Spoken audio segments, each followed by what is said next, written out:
श्रीजुक्त दयानिधि बेउरा लेखक प्राबंधिक समाजसेवी और वरिष्ठ नागरिक आम सूचना सर टीवी टीम्र जड़े बहुचर्चित व्यक्ति।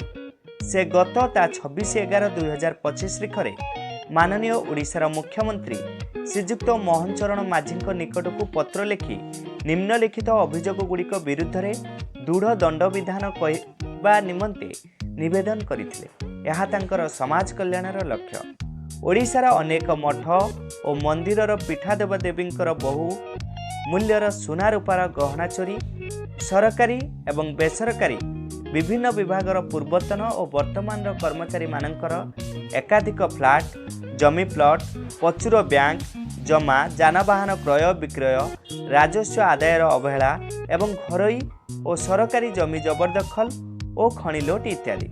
तृतीय निराश्रय वृद्धा मानक निर्यातना ठारू आरंभ करी निरीहा नारी मानक प्रति यौन निर्यातना, नाबालिका मानकु बलात्कार और पोड़ी जाली देवा एवं निर्यातना जनित आत्महत्या इत्यादि।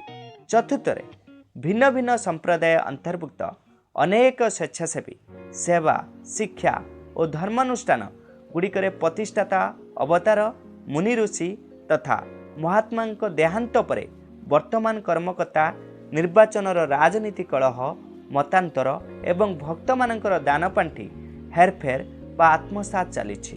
पैसा, प्रतिपत्ति और पदवी लोभ बा दुर्नीतिग्रस्त लोक मानकर प्रवेश जोगु सेवा, शिक्षा और धर्मानुष्ठान गुड़िक दुर्नीति मुक्त हो पारुना, अर्थात दुर्नीति बढ़ी चली।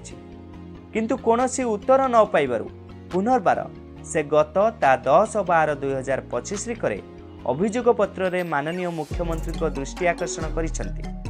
माननीय मुख्यमंत्री मोहन चरण माझी समृद्ध और विकसित ओडिशा गठन दिगरे प्रशासन को दक्ष एवं दुर्नीति मुक्त करने को उद्यम करुवा बेले अभियोग गुड़िक विरुद्ध रे विजिलेंस तदंत करंतु। विलंब हेले जनसंतोष देखादेव। धन्यवाद।